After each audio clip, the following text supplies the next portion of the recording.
Bonjour à tous et bienvenue dans ce 39e épisode de Starling, le meilleur podcast Yoshi du game en français, le seul à vous faire découvrir Stardom et Seedling avec passion comme toujours. Je suis évidemment en compagnie de Miano. Miano, comment vas-tu ?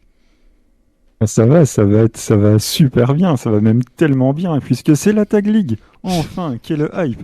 Et en plus, un petit coucou à nos deux nouvelles personnes du Discord, Queen Maze et Sekai-san, qui nous ont rejoints cette semaine, qui arrivent au moment où la Tag League démarre. Alors, c'est parfait pour débuter. Il y a que toi qui est hypé par ça, hein. Parce que ouais, on va y revenir, mais on va parler de la Tag League, les 2 premiers jours de Et Stardom. oui, Ouais. Mais par contre, ce qui fait plaisir, oui, c'est comme tu l'as dit, nos 2 nouveaux arrivants, dont un notamment qui nous a posé une question à laquelle on va répondre un petit peu après dans cet épisode, puisque comme vous le savez, c'est organisé en plusieurs parties. Donc dans cette première partie, on va parler de Stardom les 2 premiers jours de la Tag League, avec notamment le pay-per-view. Puis, il n'y aura pas de seedling, puisque je crois que pour l'instant, il n'y a rien de prévu, Miano. non, mais si tu veux, je peux te faire la review de leur petit passage à Disneyland, c'était marrant. Bon, non, je pense que ça ira. Ah Euh, si, juste quand même, on va enterrer 2023, le calendrier des Korakuen de 2024 est passé, donc on sera encore là. bah écoute, au pire, on pourra l'aborder rapidement si tu veux pour donner les dates et tout. Ouais, au Euh, pire dans le prochain épisode. Comme tu veux, comme tu le sens, à toi de voir. Ensuite, on va venir sur l'actu de Joshi. On va vous parler un petit peu de tout ce qui s'est passé en dehors de Stardom et Seedling. Et pour ma part, je vais vous parler en profondeur de Kitsune. Je vais pas trop m'étaler dessus, mais j'ai beaucoup de choses à dire.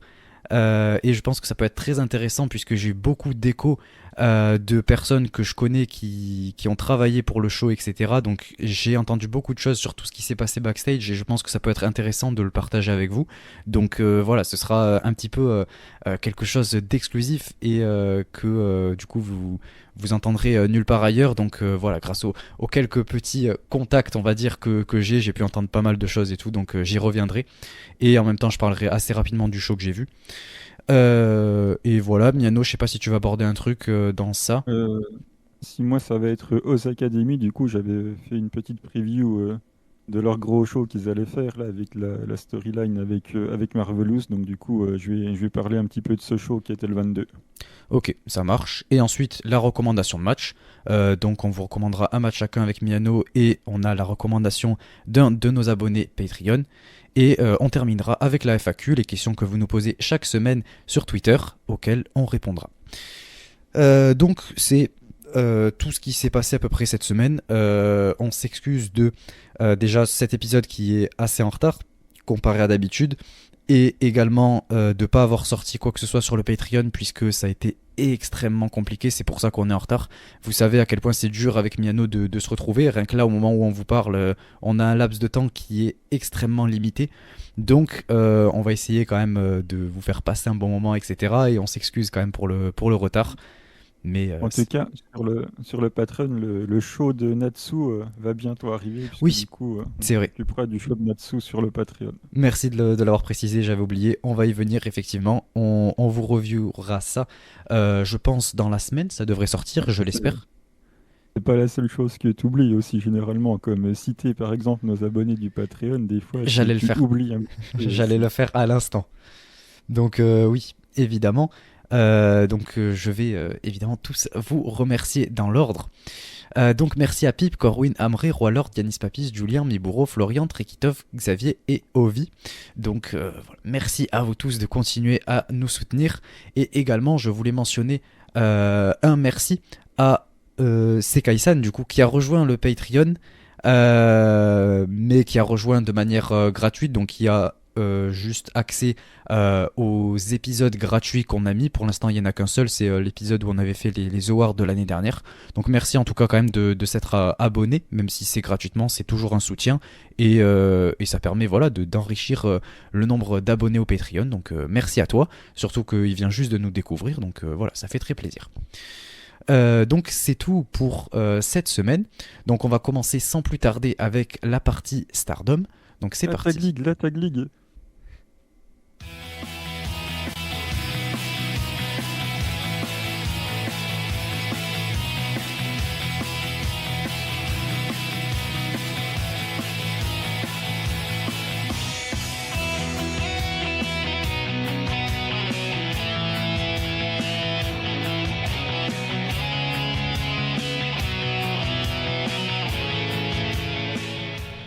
pour cette partie Stardom, du coup, comme je l'ai dit, on va aborder directement la Tag League avec le premier day. Donc c'était le 15 octobre et on avait un petit match de pré-show qui est pas très important, donc je vais pas non plus rentrer en détail dedans, mais on a Ruaka qui pigne une Mizumori.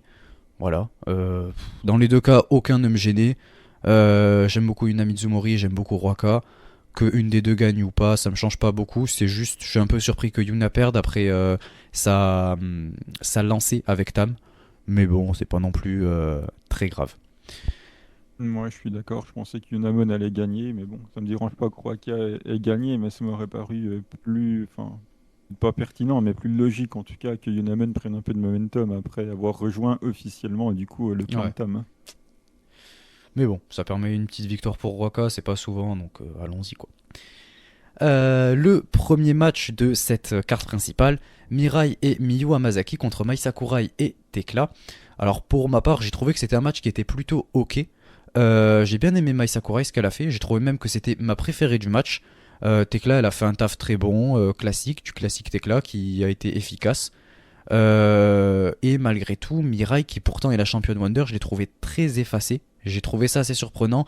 J'ai trouvé qu'elle n'était pas vraiment dans le match et qu'elle était assez éloignée de tout ce qui se passait dans le ring.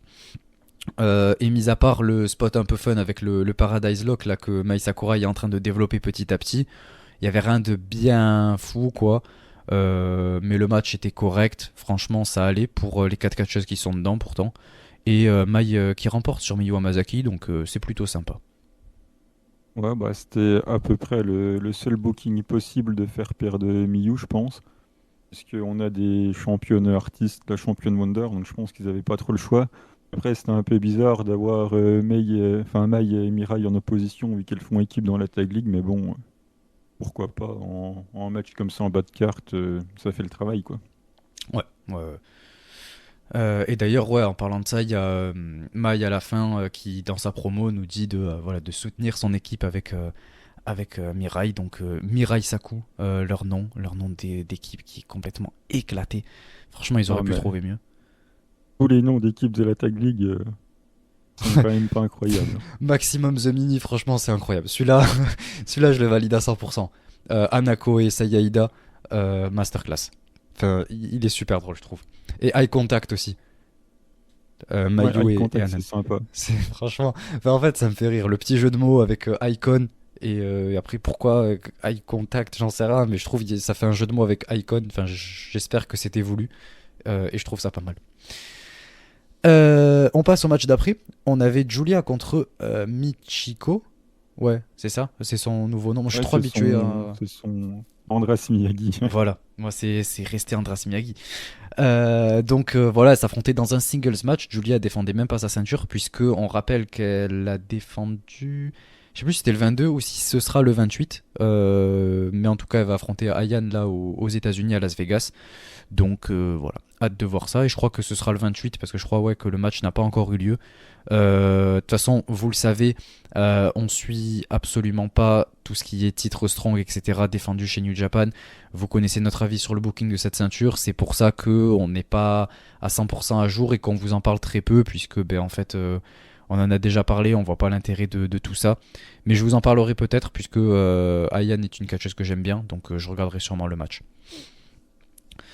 Donc déjà c'est pas mal puisque dans la promo on a un petit peu le contexte de tout ce qui s'est passé avec notamment Andras Miyagi, tout ce qu'elle a fait là-bas, c'est quelques petits différends avec Julia, les moments où elles se sont affrontées à l'époque de Do et Dotai et tout, donc c'était cool, ça m'a replongé un peu en arrière dans des moments très très bons avant la pandémie quoi, puisque ouais c'était bien en 2020 jusqu'à la pandémie. Puisqu'après c'est là qu'ils ont relancé, que c'est parti un peu dans tous les sens, mais ça reste l'ancienne époque de Stardom, donc ça fait plaisir à voir. Et pour ma part, je vais le dire, j'ai trouvé ce match très très bon, j'ai beaucoup aimé ce match.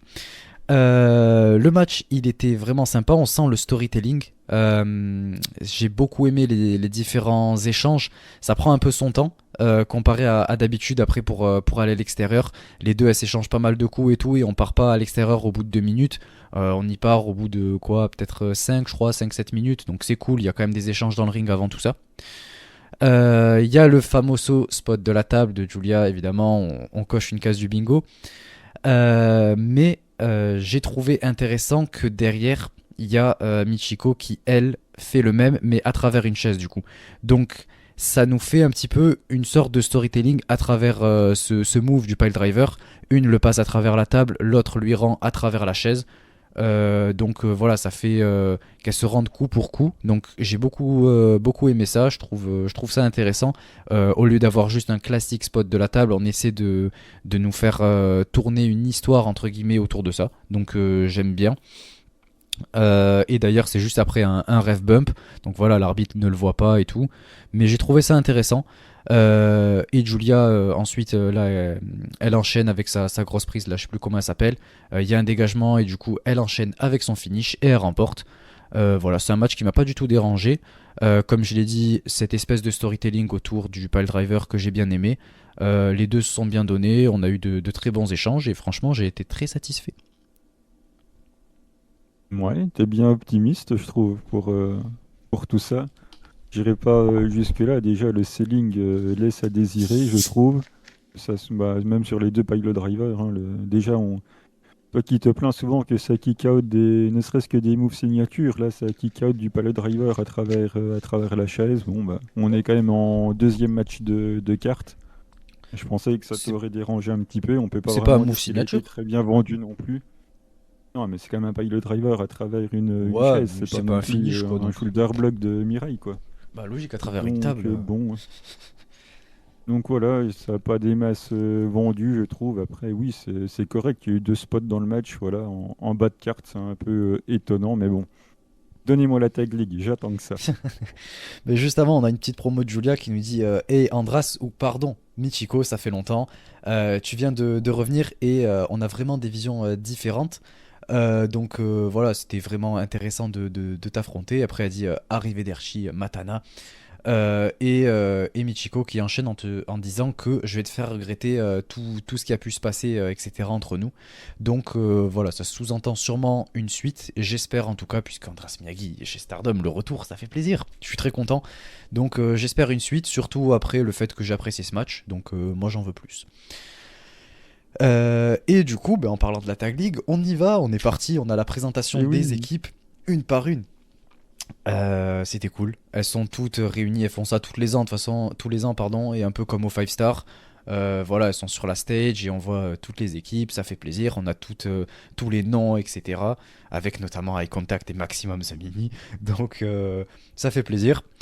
Et à partir de là, justement, ça part direct pour le premier match de tournoi. Avec Suzu et Mei qui affrontent Risa Serra et Kurumi Hiragi. Donc il y a tout le contexte autour de Prominence déjà. Donc pour ceux qui ne le sauraient pas, notamment, je l'aborde puisque notamment on sait qu'on a des nouveaux qui nous écoutent. En gros, voilà, Suzu qui avant était dans Prominence. Le groupe un petit peu freelance qui ont commencé leur propre promotion avec Risa Serra, Kurumi Hiragi, Suzu Suzuki. Et c'est un truc qui se veut un petit peu hardcore, un petit peu dans le deathmatch. Et du coup, elles ont lancé un peu leur promotion indépendante. Et Suzu faisait partie de ce groupe entièrement avant de le quitter pour signer avec Stardom. Et Risa Serra et Kurumi Hiragi, qui sont des anciennes championnes artistes, elles ont été pas mal chez Stardom, mais sans être signées. Elles font des apparitions, etc. Et du coup, voilà, il y a un peu les différents qui sont remis en jeu à travers ce match avec Suzu qui, du coup, a quitté ce groupe-là pour signer avec Stardom. Donc, c'est un peu de manière kayfabe comme si c'était une trahison. Donc, voilà, donc on essaie de mettre ça en place. Et Suzu et Mei qui sont énormément en équipe de toute façon depuis que Mei est arrivé. Et d'ailleurs, ça fonctionne très bien. Donc, on va y venir de suite à travers le match. Donc, ça commence direct à l'extérieur. Il fallait s'y attendre, ça se tape, etc. Rita Serra qui fait un espèce de Cesaro swing là sur Mei dans les chaises. Kurumi elle body slam Suzu par terre. Voilà, ça s'attaque à l'extérieur, tout ça. Et ensuite on retourne dans le ring. On a Mei qui se donne plutôt bien. J'aime bien ce qu'elle fait. Évidemment, c'est dropkick qui me régale. L'enchaînement de body slam et ensuite la senton de Kurumi Hiragi. J'ai trouvé ça très cool. L'enchaînement était très sympa à voir. En plus, je suis pas un très grand fan d'elle, et là, justement, elle m'a surpris, elle m'a fait plaisir avec ce petit combo, c'était cool. Et le teamwork de Suzu et de Mei qui est absolument fantastique. Les deux, elles ont pas grand chose à voir, pourtant, quand on voit sur le papier, voilà, c'est quand même des styles assez différents, que ce soit in-ring ou même dans le personnage, ou même les personnes en elles-mêmes. Pourtant, ça match super bien ensemble. C'est trop cool. J'adore voir ça. Les échanges entre Suzu et Risa qui étaient super cool. Des échanges de forum qui étaient très impactants. Donc, ça m'a fait plaisir. C'est ce que j'aime voir. Du coup, on sent un peu l'intensité entre les deux. Entre Suzu et Risa avec tout le contexte que je vous ai expliqué tout à l'heure. Donc voilà, moi ça m'a fait plaisir. Suzu en plus SL. Là sur ce match, je peux pas dire no sell Suzu parce que elle s'est bien donnée en selling, c'était très cool. Elle part d'ailleurs pour son dive, le dive qui m'a régalé dans la finale du 5 star. Mais Risa, voilà, elle arrive, elle la rattrape et elle lui fait son espèce de grosse prise là de la troisième. Kurumi elle enchaîne avec aussi sa grosse prise là et dégagement à deux. Donc voilà, ça apporte encore plus d'intensité au match, de suspense. Et ensuite, on a une très bonne séquence entre Suzu et Kurumi qui est vraiment top. Le no-sell de Suzu à ce moment-là qui est parfait, il arrive pile au bon moment là sur la close line.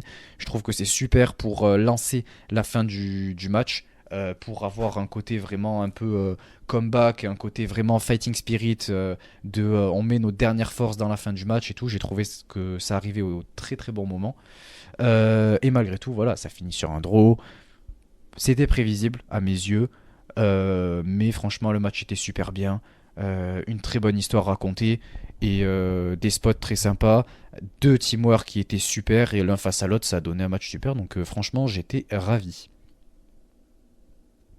Je suis toujours pas convaincu, moi, de l'alchimie entre Mei et Suzu. Pour moi, elles sont clairement ensemble parce qu'elles sont arrivées quasiment les deux en même temps et on savait pas où les mettre. Alors du coup, toutes celles qui avaient pas de clan, on les a mis ensemble. Parce que moi, je trouve pas que ça matche si bien que ça, les deux, qui n'ont absolument rien à voir en commun. Alors ok, la différence des deux, au final mélangée, ça peut donner un truc cool, mais moi, je sais pas, je j'arrive pas à m'investir dans cette équipe-là et pourtant, j'adore Mei. Après, je suis surtout extrêmement satisfait de la performance de Hiragi Kurumi qui me régale, qui est une excellente catcheuse, qui a un moveset qui est vraiment cool. En plus, c'est un peu un mélange de ce que fait Momo et Natsuko Tora. C'est, voilà, il y a un peu les prises des deux qui sont mélangées. Moi, je trouve ça vraiment très très bien. Risa Sera qui a toujours autant la classe, ça ne change pas. Et après, bon, le draw, je pense que bah, c'était à peu près le seul résultat qui était logique, hein. Aucune des deux n'allait challenger. De toute façon, Mei, si elle la battait à la high speed, Suzu pouvait pas perdre parce qu'elle a gagné le 5 star. Et puis, c'est quand même compliqué de faire perdre, on va dire, une sorte de clan. Enfin, c'est pas vraiment un clan, mais Prominence qui revient et les faire perdre pour le retour, ça aurait pas eu de sens non plus. Donc, c'est un peu se piéger tout seul et du coup ils avaient pas d'autre option que de faire un draw, du coup ils l'ont fait, ou sinon il aurait fallu être courageux, mais bon on parle de Stardom, donc du coup on est allé à la facilité, un petit draw, mais le match était quand même bien cool, donc pourquoi pas. Et suivez Hiragi Kurumi qui régale, très bonne catcheuse en équipe, qui a d'ailleurs eu des titres par équipe, bah, notamment chez Ice en 2020, c'était bien cool là avec les Frank Sisters, c'est cool, donc on va suivre attentivement ce que les deux vont proposer, mais ça me hype bien en tout cas. Ouais, moi je vais surtout suivre Suzu et Mei. Franchement, c'est mes favoris pour ce tournoi. Pas pour gagner, mais en tout cas derrière qui je serai à 100%.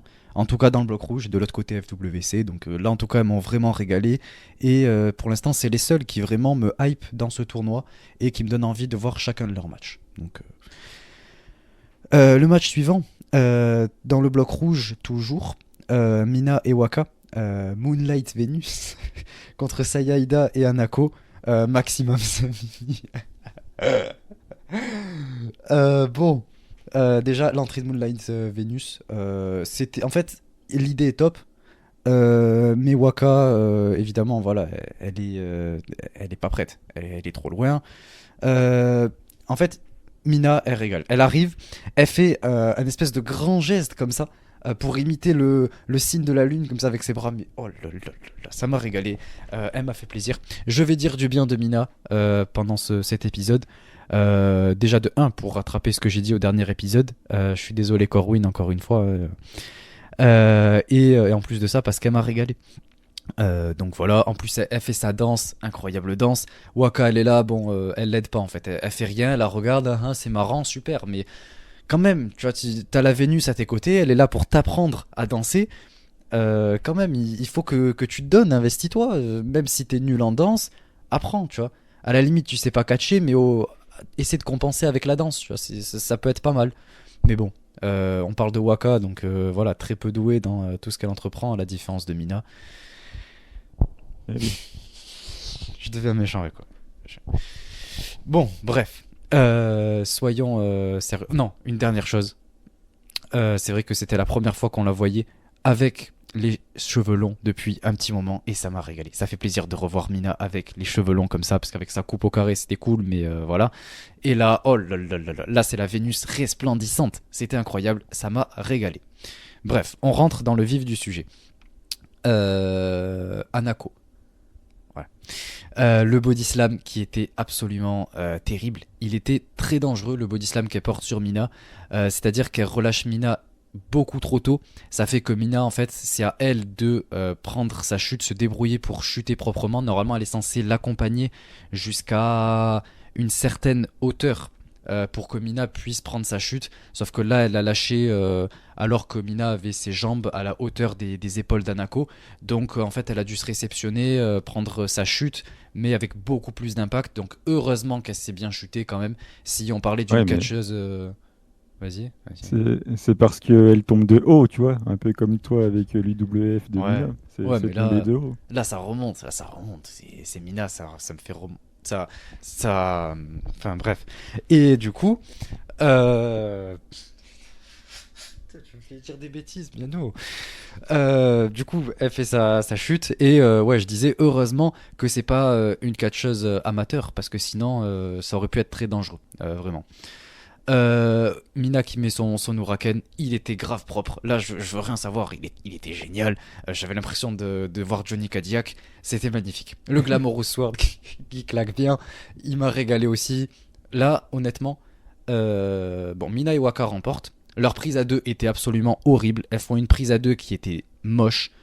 Et ensuite, Mina elle termine. Il me semble que c'est elle quoi qui a le pin. Et littéralement, il faut dire les choses, Mina a carry vraiment objectivement. Waka et Anako étaient absolument horribles dans le match et Sayaida elle était très peu présente malheureusement. Donc Mina elle avait tout le match sur ses épaules et elle a brillé de mille feux et elle a rendu ce match pas horrible. On va dire qu'elle a rendu ce match ok alors que de base c'était vraiment terrible. Donc voilà, merci Mina, merci de régaler, merci pour tout ce que tu fais et de me régaler comme ça et de pouvoir me permettre de te mettre en avant à chaque épisode, à part le dernier, mais ça, on va l'oublier, il n'existe plus. Ouais. Ce qui n'existe pas, c'est les points d'Anako et de Sagaïda qui, à mon avis, vont rester bas toute la Tag League en espérant qu'elle gagne quand même un match, mais ça va être compliqué, donc bon, on verra. Hein, c'est pas très très emballant ce match, mais bon, c'est pas grave, il y a mieux qui va arriver. Bon, peut-être pas celui d'après non plus, mais les deux derniers, là, c'est... Attention, la grande Tag League va arriver. Hein. Ouais, bah, on va passer d'abord au match d'après, avant de venir à cela. Donc, dans le bloc bleu, on avait Maika et Megan Bayne contre Ami Souré et Lady C. Bon, je sais pas toi, hein, mais moi j'ai vraiment rien à dire. À part Megan qui nocelle les chops de Lady C, voilà, c'était bof. On a le spot Ouais, de. c'est à la fois triste et amusant quand même de voir Megan Bay no-sell les chops de Lady C qui Ouais, pourtant, tu vois qu'elle se donne et tout, mais c'est. Bon, après, ça va, enfin, je veux dire, ça explique un peu le personnage de Megan Bayne. Enfin, on a ça depuis le début. C'est juste que là, c'est Lady C. Si encore on m'avait dit c'est une catcheuse genre Natsupoi, ça apporte un côté comédie ou Saki Kashima et on comprend. Mais là, c'est Lady C, elle est quand même censée être celle qui est imposante de par sa grande taille, donc c'est un peu dommage. Mais bon. Et Megan qui fait un spot assez cool là, de la troisième avec la close line là quand Maika la tient. C'est tout ce que j'en retiens. Le match était vraiment bof. Amisore a pas aidé. Les DC, c'est. Voilà. Et Maika et Megan Bayne, vous savez ce que j'en pense. Quoi. C'est assez mou. Maika, je la trouve très limitée in-ring. C'est souvent pareil. Megan Bayne, pareil. C'est juste du powerhouse classique. Ami Souré elle botche un peu tout et les DC c'est encore lent, donc on n'est pas sur le match de l'année, quoi. Moi, je me demande surtout comment l'équipe entre Maïka et Megan va s'articuler dans la Tag League, puisque normalement, c'est le rôle de Maïka de faire le ménage dans tout ce qui est match tag, match trio ou ce genre de choses. C'était d'ailleurs un rôle qui lui allait plutôt bien. Sauf que là, bah, c'est plutôt le boulot de Megan. Donc, qu'est-ce que Maïka va faire? Si elle fait ses powerhouse habituels, enfin, à côté de ce que va faire Megan, ben, il y aura moins, enfin, ça sera moins impressionnant qu'il y a d'habitude. Donc, bon, à voir un petit peu comment ils vont faire ça. Après, ce qui m'agace un peu, c'est que c'est toujours impossible de faire chuter Megan Bayne. Ah, bah là, au moins, on n'aura pas de blessés du côté de Megan Bayne, puisqu'elle ne prend aucun bump. On est obligé de se mettre à deux à chaque fois pour la faire chuter. Ça sera aussi valable dans le match qu'il aura la journée suivante. On aura le temps d'y revenir, mais si elle prend aucun bump de la Tag League, ça va quand même rapidement m'agacer, quoi. Ouais, faut s'y attendre, hein. Mais bon, du coup, ouais, Maika et Megan Bayne remportent évidemment. Et voilà. Match suivant. Dans le bloc rouge, Syuri et Saki Kashima contre Natsuko Tora et Momo Watanabe. Bon, c'est deux de tes équipes préférées, je vais te laisser nous en parler. Bah, c'est mes deux équipes favorites pour cette Tag League. Malheureusement, elles sont dans le même bloc, donc j'espère qu'une des deux ira au bout. Mais Saki Suri, mais c'est trop bien, c'est trop drôle, puis ça catche bien. La tenue de Saki et Suri, en plus, ils leur ont fait une vraie tenue par équipe, ce qui est quand même rare dans cette Tag League. En dehors de FWC, on n'a pas vraiment trop ce côté équipe au niveau de la tenue. Donc voilà, Saki et Suri ont en plus fait un effort de ce côté-là, donc ça met à leur crédit. Donc c'est cool, on rappelle quand même que Saki était dans le camp opposé encore récemment, puisque Momo et Natsuko, bah, c'est Odo Otai, c'est l'ancien clan de Saki, qu'il a dû quitter du coup pour rejoindre Syuri. Donc on a un petit peu d'histoire là derrière.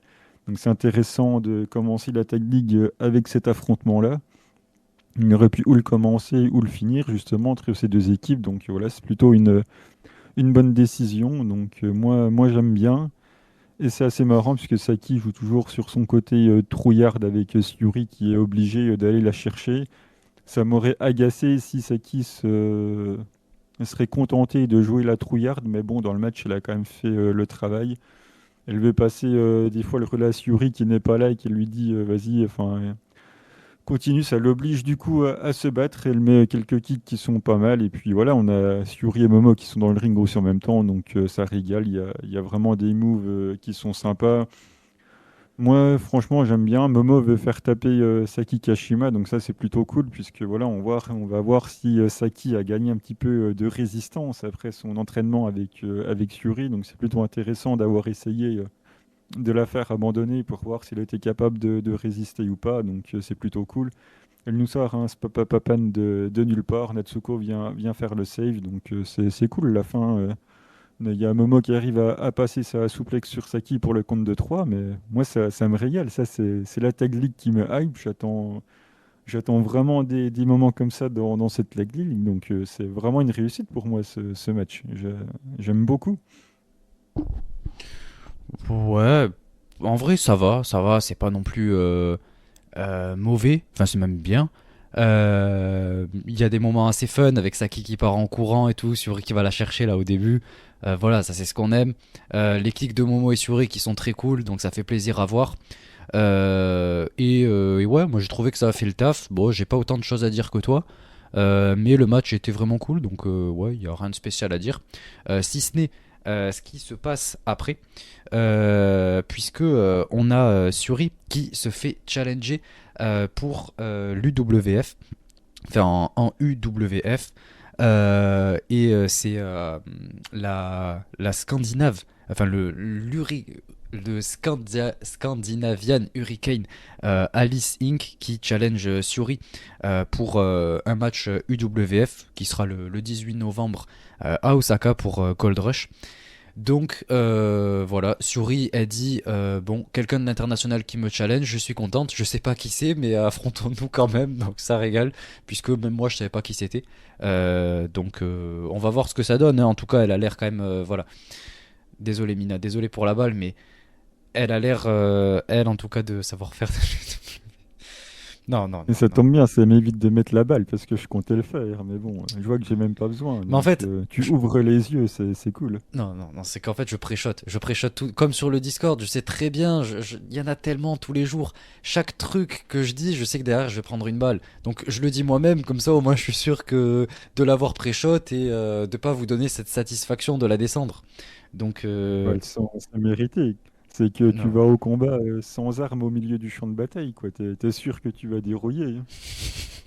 Mais c'est pas grave, je continuerai à dérouiller pour Mina et je C'est me comme battrai Mina pour elle. qui va en... c'est comme Mina qui va en UWF sans tenue, quoi. Toi, c'est un peu pareil, quoi. Oh, ah, mais bon. La prochaine fois, elle viendra avec une tenue, elle viendra avec des vrais kicks, un vrai Ouais. jab, et ce sera plus propre. Elle mettra les petites feintes, boum, elle va la Autant coucher. qu'elle revienne pas, quoi. Si, si, si, tu vas voir. Laisse-lui encore quelques années, il faut un peu de temps. Mais C'est... dans quelques années, elle sera en retraite, hein. Ah, mais non. Non, non, non, non, non, non. Dans quelques années, elle sera championne world et Wonder en même temps. Ben voyons. Match suivant, le main event de ce pay-per-view dans le bloc bleu. On avait Mayu Iwatani et Hanan qui affrontaient Azuki et Koguma. Donc un match intra-stars. Eye contact contre FWC. Quel match, quelle affiche. On a de très bons échanges entre Azuki et Mayu. Quel plaisir de voir ces deux catcheuses-là qui s'affrontent. Bon, on a Mayu qui botche un petit peu son Frankensteiner. Et ensuite Azuki elle vient pour calmer un peu tout ça, genre le fait que ce soit parti, elle arrive à relancer un peu le truc, évidemment, puisque quel professionnalisme de la part du Hamster Zuki. Et elle fait ça en lui pétant le dos quand même, sur un backstabber, magnifique, ça régale. On relance le match de cette manière. Le teamwork FWC qui est incroyable, Azuki qui dive. Bref, on a que du régal. Hanan qui se bat super bien, fait un très joli match d'ailleurs. Et on finit avec Koguma qui remporte sur un splash. C'est génial. Koguma qui a un pin.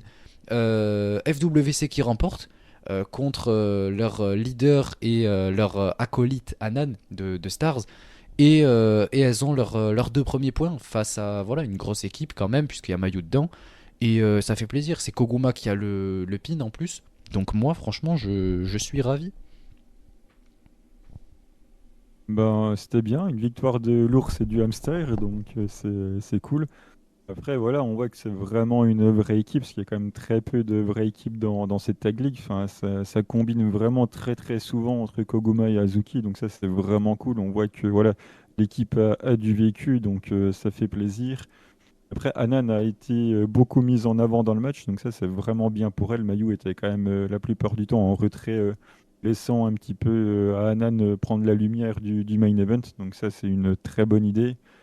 Et voilà, comme souvent quand Mayu est avec Hanan, on peut s'attendre à ce que Hanan prenne le tombé. C'est ce qui s'est passé avec une victoire de Koguma. Donc voilà, ça lance FWC qui, je pense, ira et perdra en finale contre, je l'espère, Saki et Yuri ou Momo et Natsuko. Mais en tout cas, moi, je les vois bien aller en finale en tout cas. Et puis c'est quand même une équipe, comme je l'ai dit, qui est établie, qui est crédible dans le roster. Il y en a très peu, donc ça doit aller en finale, ça. Bien sûr, bien sûr. Moi, je te l'accorde.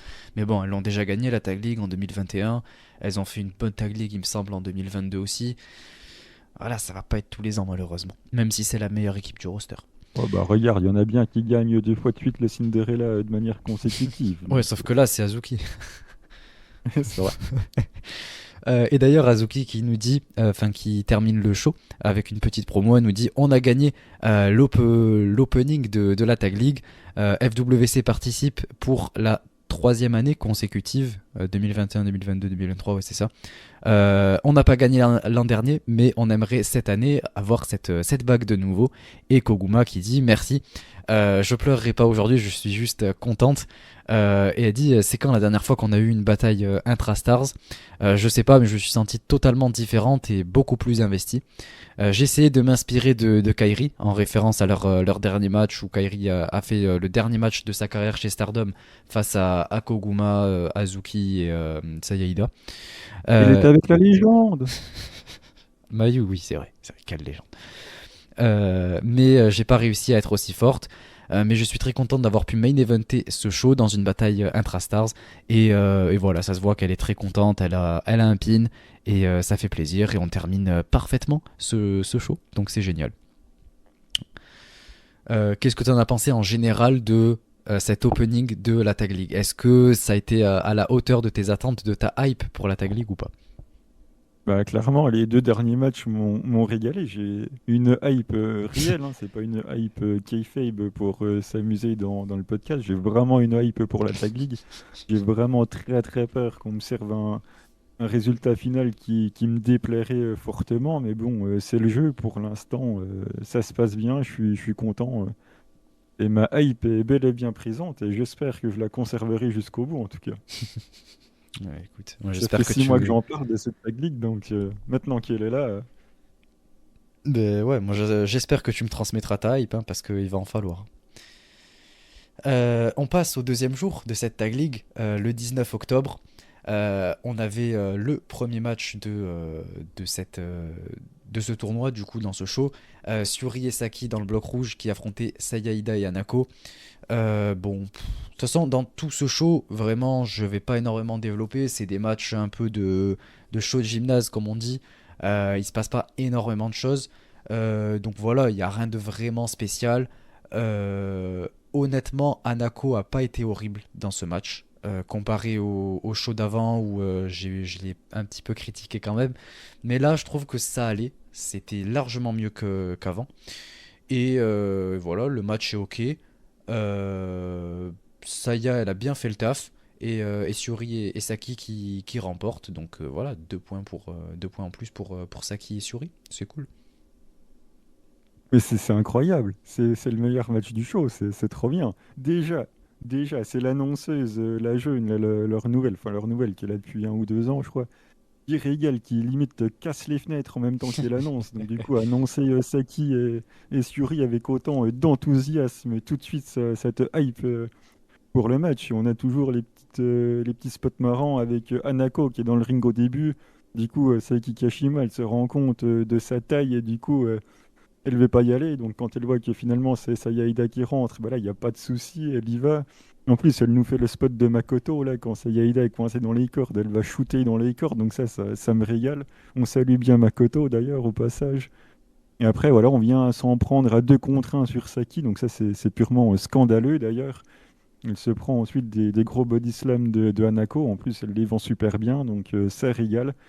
Et quand elle veut passer le relais, bah, Syuri ne veut pas. Elle lui dit vas-y, continue. Donc Saki, courageuse comme elle est, bien évidemment, elle repart au combat et la scène des gros coups de genoux à Sayaida, elle lui met des gros kicks. Voilà, on met un peu d'impact, ça fait plaisir. Ensuite, on a Syuri qui arrive pour s'exercer sur Sayaida, parce que bon, elle peut faire que sparring partner vu le talent de Syuri, mais bon, elle résiste quand même pas trop mal. Il y a Anako qui vient rééquilibrer un petit peu avec sa puissance, donc voilà, c'est quand même cool. Et il y a quelques moves en équipe chez Anako et Saya, faut le signaler, c'est pas foufou, mais c'est quand même pas mal, voilà. C'est ce qu'on demande dans une tag league, hein, qu'il y a des moves à deux, un peu de teamwork. Donc voilà, c'est pas incroyable, mais c'est encourageant, on va dire, les encouragements du jury. Et Anako voilà, qui a quand même un petit moment le dessus sur Syuri pendant que ça y est, Anako sont en bas. Mais voilà, il y a Syuri qui arrive à passer sa soumission pour faire taper. Donc c'est une victoire de Syuri et ça régale. Et la fin de match, mais c'est marrant, je sais pas si tu as eu le courage de voir la fin de match avec Saki qui se marre en se cachant derrière Syuri. Mais c'est trop drôle, tu vois qu'elle rigole en mettant la main devant sa bouche, en se planquant derrière Syuri. Puis après, c'est encore pire, elle les pointe du doigt en rigolant, mais toujours en restant caché. Et du coup, ça régale. Voilà, Saki Kashima, ça régale. Donnez-lui la tag league. Enfin, je ne sais pas, mais faites quelque chose. Faites-lui faire un spapapapan pour qu'elle prenne les bagues à la fin. Mais ouais, ça régale.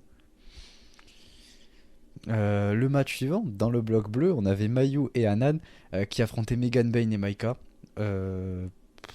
Ouais, ça va être très court, hein, mais voilà, à part Anan qui arrache la victoire, qui a un super fighting spirit, le match il est plutôt ok. Et c'est grâce à Anan que le match se termine et qu'elle remporte la victoire. puisque ça finit par décompte à l'extérieur.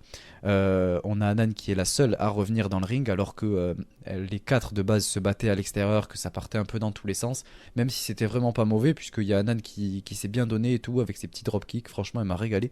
Mais elle remonte à temps dans le ring, et ça lui permet d'avoir la victoire pour son équipe. Donc franchement on valide à 100%, et c'est top. Bah, Megan a perdu sans prendre un seul bump sur le ring. Donc c'est assez étonnant. Mais bon, comme tu l'as dit, je pense qu'on y aura le droit à chaque fois. Après, on a le traditionnel spot de la guillotine, là, quand Michael veut faire une souplex à Mayu. Mayu part en guillotine et Michael, avec sa puissance, réussit à passer la souplex. Bon, ça, on y voit à chaque fois, on a l'habitude, ça marche toujours bien, donc pourquoi pas. Puis voilà, la fin est assez originale. C'est pas souvent que Stardom nous sort ça quand même. Donc une fois de temps en temps, pourquoi pas. Mais voilà, on est dans la constante protection de Maika et Megan Bayne. Donc ça va être compliqué visiblement de les faire perdre. Donc là, on a trouvé une astuce pour les faire perdre. Bon, ils pourront pas l'utiliser à chaque fois. Donc à voir pour la suite. Mais très content pour Anan et Mayu. Voilà, Mayu qui était parti en crossbody, les deux l'ont attrapé. Du coup, Anan lui a mis un dropkick dans le dos. Et les trois sont tombés. Anan est remonté sur le ring et voilà, victoire par décompte. Donc, c'est intelligent, mais c'est pas renouvelé, quoi. Ouais, ouais, ouais. Le match d'après, toujours dans le bloc bleu, on a FWC qui affrontait Mirai et Mai Sakurai. Bon, déjà, il faut parler des chaussures de Mirai. Qu'est-ce que c'est que ces chaussures qui s'allument? Qu'est- Je supporte pas Et ça. c'était la grande mode quand j'étais au collège, toi, en 2004. Exactement. Et en plus de ça, c'est revenu quand moi j'étais au collège. Donc 10 ans plus tard. Non, en vrai, genre, non, c'était pas au collège, c'était. Enfin, il y a eu une période où c'est revenu comme ça. On sait pas pourquoi. Et ça m'a toujours énervé en fait. J'ai toujours détesté ça. Les gens qui avaient ça, ils étaient d'un ridicule, mais pas possible. Je les ai toujours haïs. Mais bref, je vais pas déverser toute ma haine et partir trop loin, mais je les déteste en fait. Bref. Et du coup, Et pourquoi tu dis ça, mais si ça se trouve, tes principaux soutiens du Discord, si ça se trouve, ils en avaient. Donc, Non, non, tu non, devrais Corwin, faire il a pas ça. attention. Corwin, tu vois, je sais Oh, même pas à quoi il ressemble, mais il a la classe. C'est un mec, il aime Mina, il peut avoir que la classe. Il est là, il a du flow et tout, je le sais très bien, tu vois. Je suis sûr, il s'habille bien, il a un certain style vestimentaire, il se coiffe bien, je suis sûr, c'est un boss. Je pense Bah, qu'on il se serait comprend, fan tu de vois. Mai Sakurai, hein. Non, non, non, ça c'est être un petit peu trop extravagant, un petit peu trop narcissique, et c'est pas son cas, je le sais très bien.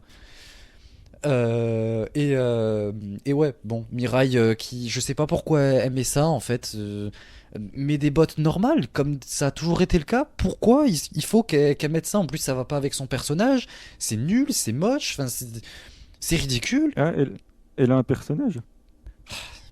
Bien s'il te plaît. S'il te plaît, arrête. Arrête les balles comme ça, gratuites. Non, en vrai, ça va, enfin, Mirai, c'est Mirai. Le surpush, Mirai. Et d'ailleurs, en parlant de personnages, aussi quelque chose que j'ai pas trop compris, c'est le moment où elle triche avec les billets de Mai Sakurai. Elle est pas censée être heal. On la voit, elle tape dans ses mains, elle a un grand sourire. Ouais, Mirai, Mirai, Mirai, ouais, voilà, applaudissez les fans, je sais pas quoi. Ouais, j'ai gagné, je suis contente. Ouais, j'affronte Momo Watanabe. Ouais, je défends Saki Kashima, elle est censée être face. Donc pourquoi est-ce qu'elle nous fait un truc de heal? D'accord, elle en Mais, entend. mais Vas-y. depuis quand avoir du fric, c'est être heal, quoi. Non, non, non, non, non. Ça, c'est Mais là, bien là, elle discours de triche. pauvre. Elle triche. C'est drôle parce que ça fait être riche et être elle triche. Bref, euh, C'est rigolo. c'est très rigolo. Mais elle triche. Donc c'est être il. C'est incroyable. Franchement, la langue française est incroyable. Mais elle triche en fait avec ça. Donc c'est un move de heal. Donc je ne comprends pas. Elle, D'accord.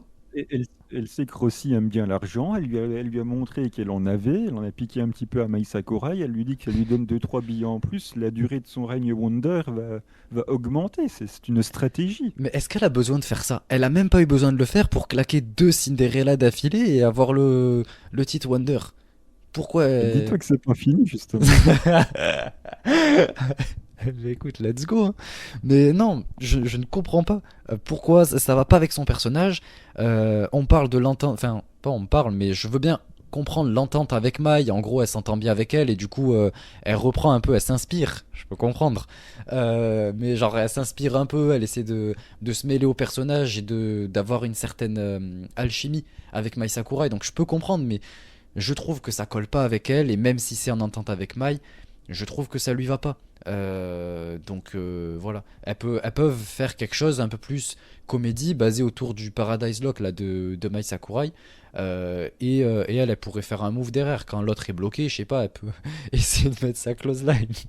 Non, j'en sais rien, mais faire un truc comme ça, tu vois, basé un peu sur le comédie, pourquoi pas, mais le truc des billets, bon voilà.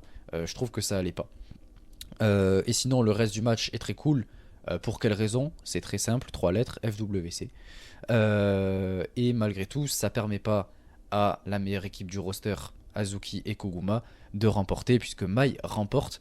Donc c'est bien pour elle, c'est triste pour Azuki, puisqu'elle prend une autre défaite, Koguma pareil.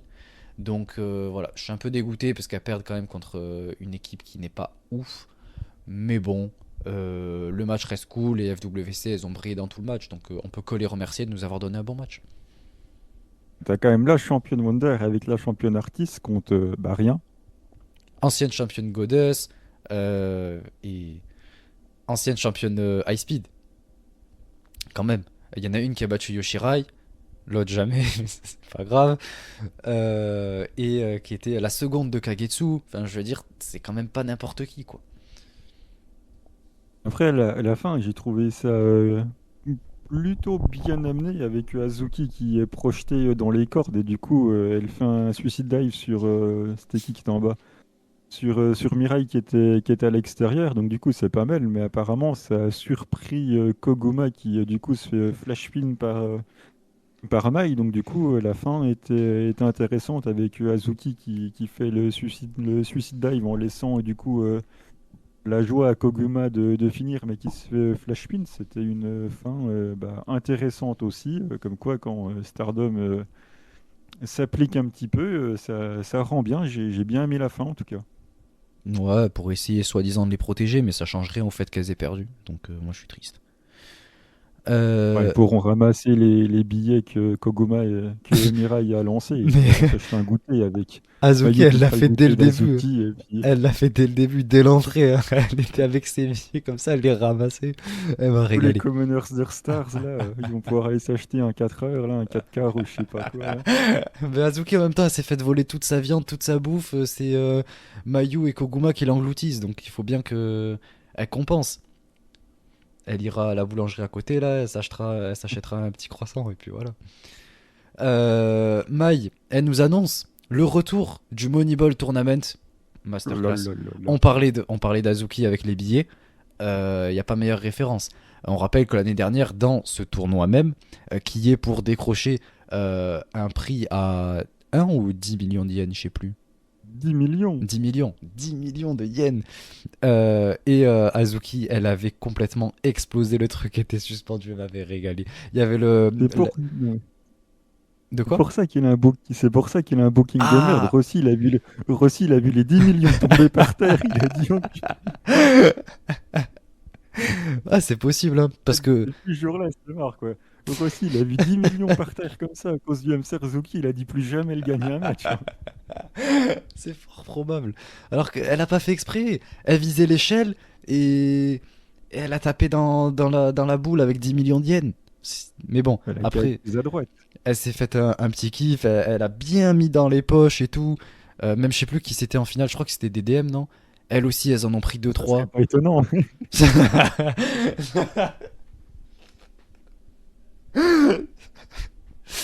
Mais bref, en tout cas, voilà, ça va être fun.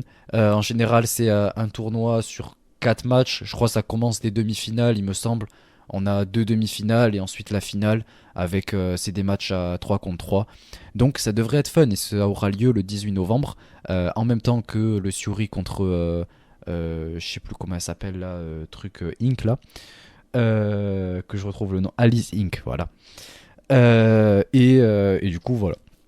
Le 18 novembre. On y reviendra de toute façon, on vous fera sûrement les pronos et la review, comme d'hab.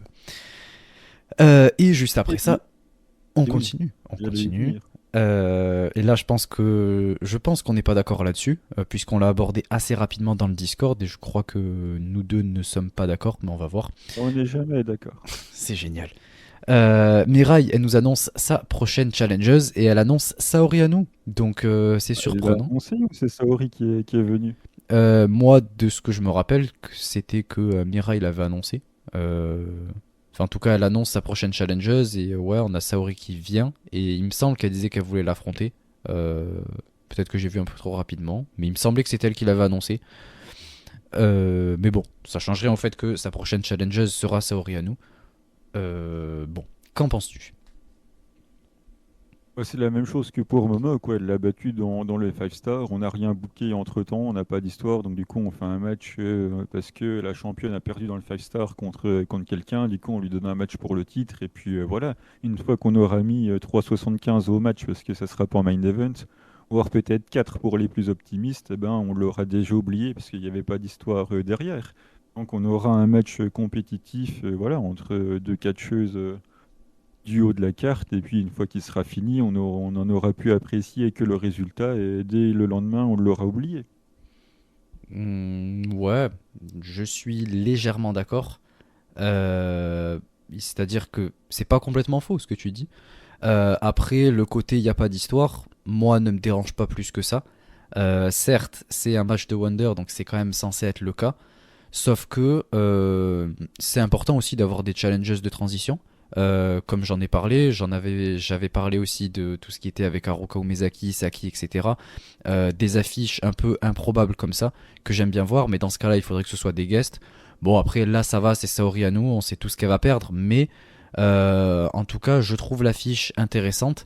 Et ce que j'aime surtout particulièrement dans cette affiche, c'est que c'est pas une catcheuse qui va euh, perdre en crédit en perdant ce match. Puisque si jamais on mettait une catcheuse qui peut potentiellement être championne, comme par exemple Azuki, mais qu'elle perd, ben, c'est compliqué de s'en relever et d'avoir après la crédibilité pour rechallenger et même pour avoir une ceinture un jour ou l'autre. Donc là en fait c'est Saori Anou, elle va servir de transition, même s'il n'y a pas énormément d'histoire, ça me gêne pas. Je trouve que ça apporte quelque chose de différent et parfois il faut des affiches comme ça, plus de challengers de transition pour après nous proposer une grosse prétendante au titre qui pourrait potentiellement le gagner. Elle peut peut-être le perdre et puis voilà, ça permet de mettre plus de suspense sur les gros noms. Et Saori, de toute façon, elle a rien à perdre derrière. Elle est championne tag. Et voilà, c'est juste un petit match de transition. Et on sait tout ce qu'elle va perdre. Donc voilà, moi, ça me pose aucun souci. Là, Euh, on en est à plus de 100 jours de la Wonder, et on n'a que des challenges de transition. Momo, c'est comme Saori. Il n'y a que, effectivement, la première autour de God's Eyes où, oui, effectivement, il y a un côté intéressant avec la part de Saki dans le groupe où on peut y voir une storyline et un booking intéressant pour le clan derrière. Mais là, on avoisine les 100 jours, et derrière, on a Momo qui l'a battu au 5 star, Saori qui l'a battu au 5 star, et on n'a toujours rien qui semble se construire justement vers ce que tu attends, quelque chose qui est booké, une histoire. Enfin, pour l'instant, on est à 100 jours et on n'a pas les prémices de ce qui va potentiellement se passer, quoi. Il serait peut-être temps d'y penser. oui, bon, ça va arriver de toute façon pour le dernier show. Enfin, le dernier show de l'année, là, Dream Kingdom. Enfin, c'est quasi sûr même. Mais je vois pas vraiment en quoi c'est un problème qu'on enchaîne sur deux trois challenges de transition. Je regarde ce qui est pour moi le meilleur Rain Wonder. Quand on voit Arisa qui elle a affronté, les Kagetsu, Jamie Hater qui se sont enchaînés, même Konami qui est venu du fait que c'était les titres Goddess qui avait pin Arisa.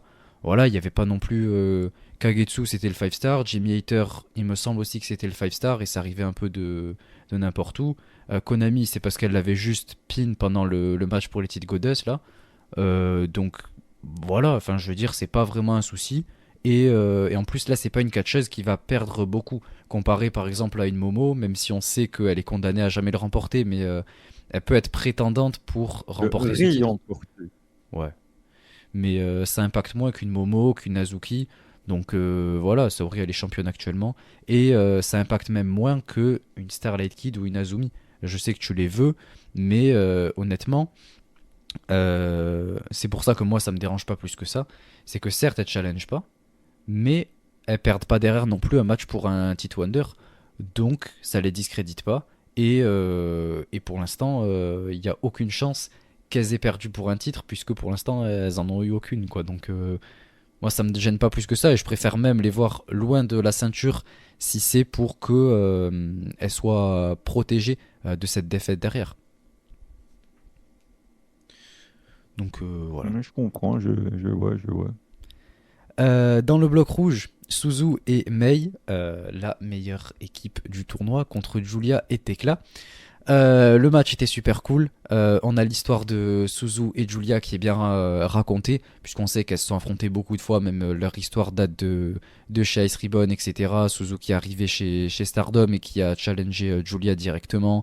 Elles se sont même raffrontées après pour le titre. Donc c'est cool. Julia et Tekla en plus, qui sont pour la deuxième année consécutive, il me semble, en équipe dans cette Tag League. Et ça fait bien le taf. Les échanges entre Suzu et Julia que j'ai bien aimé. Tekla qui toujours fait un taf propre. Elle fait ce qu'on lui demande, elle fait bien son taf. Il n'y a rien à redire dessus. Et franchement, alors, elle n'est pas exceptionnelle, mais elle est loin d'être mauvaise. Enfin, elle est très douée, il faut dire les choses. Mais elle fait son taf parfaitement. Elle fait ce qu'on lui demande, ni plus ni moins. Et je trouve ça très cool. Et Mei qui brille de sa babyfacerie, c'est incroyable, vraiment, elle me régale, avec Suzu derrière qui régale, qui est impactante, qui a tout, qui a le total package, quelle catcheuse incroyable, et en plus de ça, Mei remporte, donc ça me régale, je kiffe cette équipe, je kiffe les deux catcheuses, et j'ai kiffé le match, donc c'était un match super cool. On a eu High Speed May. Ouais. C'est trop cool de voir High Speed May, ça me régale. J'aime beaucoup. Le selling qu'elle prend sur les beignes de Julia, Julia qui lui envoie deux, trois beignes, c'est vraiment cool. Elle les vend super bien. Ça va avec sa babyfacerie. On aime bien. Après, les fameux échanges Julia-Suzu, on est toujours à la recherche du selling, hein, bien évidemment. Et c'est dommage que ça vend rien, parce que les moves, franchement, ils sont vraiment cool et ils sont bien exécutés. Bon, sauf qu'il n'y en a aucun qui est vendu, quoi. Donc c'est quand même un peu dommage. Mais bon, on est habitué, on se doute bien bah, déjà que Suzu ne va pas vendre parce qu'elle ne vend jamais. Et quand elle est Oh, avec Julia, qui n'est pas la plus grande vendeuse de la fête non plus, on se doute que ça va pas vendre arrête-toi. grand-chose. Donc voilà, hein, évidemment, toutes les techniques et tout utilisées sont cool et très bien exécutées, mais bon, elles ne sont pas vendues, donc c'est dommage. Si un jour elles s'affrontent pour la Red Belt, quand tu vois que dans un match de Tag League ça ne vend pas, j'imagine pas dans le match pour la Red Belt, mais bon, ça on n'y est encore pas. Mais bon, je m'y prépare, hein. Et il faut le dire, la victoire de Mei sur Tekla avec la powerbomb de Rico Kaiju. Et oui, alors ça me régale, bien évidemment. Ouais, bah, c'était une powerbomb classique, hein. Non, elle prend la jambe d'abord, ensuite elle monte après avoir pris la jambe et powerbomb. Elle vacille un peu, d'ailleurs. Elle a un peu de mal, hein. Ah, après, c'est pas le talent de Rico Kaiju aussi, c'est pour ça. Non, c'est juste qu'elle est trop petite et pas assez forte. Mais bon, c'est la Bon, petite voilà. Mei, c'est normal. Stratégie d'auto-handicap, ça. Toujours trouver des excuses. Mais non, mais c'est la vérité, t'as vu comment elle est petite. C'est pour ça qu'elle met que des dropkicks, elle est pas Ouais, capable de soulever quelqu'un. elle a qu'à aller pousser à la salle comme ça, Yaïda, elle pourra soulever. Ça y est, Ida va lui montrer un petit peu. Un petit peu comme elle est, avec ses 50 kilos et 100 mètres Voilà. 45. Mais du coup, voilà, on a l'après-match. On a Mei qui dit que il y a aucune catcheuse. Enfin, qu'il y a, pardon, qu'il y a une catcheuse qui l'intéresse pour son titre, pour le défendre pour sa première défense. Et c'est Momoka Natsuno. Donc, ok. Elle lui demande d'être sa première défense. Alors bon, je comprends, elle a fait quelques apparitions, elle a déjà eu un match pour le titre High Speed d'ailleurs, mais pourquoi c'est elle qui l'intéresse précisément? Alors là, il va falloir me dire, hein, parce qu'à part faire des bulles, bon, de Bah, toutes elle les aime catcheuses bien, High ça, Speed, c'est la babyfacerie. On fait des bulles, on rigole, on a 3 ans, ouais, c'est le goûter de la maternelle, c'est fun. super, ouais, super. Et il y en a plein d'autres des catcheuses High Speed qui sont bien Koguma, c'est quand qu'elle l'affronte. Bah, tu veux que Koguma il job encore? Ouais, bah contre Mei, c'est normal. Ou ramenez-moi une catcheuse. de l'indie. Enfin, de l'indie, enfin du hors Stardom. Il y en a plein des C'est ce qu'ils catcheuses. ont fait. Ouais, oui, enfin une autre quoi, pardon. Oui, c'est ce qu'ils ont fait. Mais une autre. À qui? Qui? De quoi? Non, c'est juste un truc. Euh... En vrai. Ils ont Euh, qu'à ramener Léon de la Purgie, lui redonner le titre High Speed, et puis voilà, on repart à la bonne vieille époque. Non, mais ramenez-moi Haruka. Suffit avec Haruka. Ou Chichi. Chichi qui met des dropkicks. Moi je dis allons-y, hein. Mais bon, bref, j'ai pas envie de. Ou même, comment elle s'appelle là Ah la pote de Yoko Sakurai là. Celle qui avait fait un bon match. J'ai oublié Hikari son nom. Shimizu. Hikari Shimizu, voilà. Contre Azumi, elle m'avait régalé. Ramenez-la encore une fois. Laissez-la challenger. Ou bref, il y en a plein d'autres des catcheuses. Ramkaisho. Moi je dis allons-y. Enfin bon, bref, voilà. Je suis un peu déçu de cette première défense, puisque je sais que du coup on va se faire un peu chier, quoi. Il faut dire les choses. Mais bon, Oh. pendant le. C'est un pay-per-view où il va y avoir le Moneyball Tournament, Azuki va nous régaler. Syuri contre une meuf qui a l'air de bien se débrouiller en UWF, donc je pense que je vais me régaler. Et Suzuki va remporter le titre World, donc let's go. Jamais ça. Donc voilà, on va y revenir. Mais avant ça, il va y avoir le show d'Halloween dans 4 jours, au moment où on vous parle. Ouais, 4 Avec les jours. légendes. Ça, en vrai, ça va être cool. La carte est incroyable. On va y revenir, de toute façon. Enfin, on vous en parlera, on vous en fera la review. Mais ça va être très fun. J'ai hâte de voir ça. Ça ressemble un peu à un Stardom Showcase, donc il va y avoir beaucoup de choses à dire et je pense qu'on va beaucoup rigoler. Et j'ai Eh, hâte. ouais. Donc voilà, ce sera tout pour cette partie Stardom. On reviendra sur les prochains jours du tournoi de la Tag League. Et voilà, on verra un petit peu comment on organise tout ça, puisqu'il y a pas mal de shows qui arrivent. Il y a ce pay-per-view aussi qui va arriver, là, celui d'Halloween. Donc voilà, on va s'y préparer. Prépare-toi, quoi. Et, Prépare-toi. et du coup, on passe non pas à la partie seedling. Ah si, tu veux en parler ou pas du coup des dates? Ouais, je peux en parler la prochaine fois. Peut-être que le début Ok, de carte du prochain show sera sorti, donc je garde ça sous le coude. ok. Allez voir en tout cas la vidéo sur leur chaîne YouTube où elles sont à Disney avec Sari et Arisa Nakajima, c'est rigolo. Ok, bon, mais je vais lancer du coup le petit jingle pour l'actu Joshi et on va démarrer cette partie. C'est parti.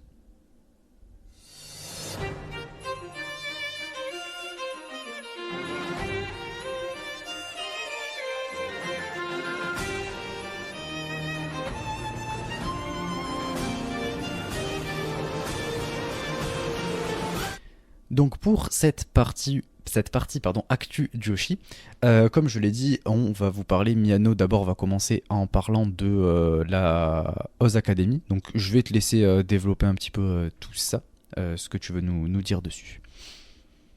Bah, le show que j'avais abordé dans un épisode précédent, je ne sais plus lequel, où j'avais annoncé que c'était leur gros show au Yokohama, là, donc ils ont quand même emmené plus de 1500 personnes dedans, donc pour une promotion indie, c'est vraiment super cool. Donc c'était le 22 octobre, c'est pas vieux.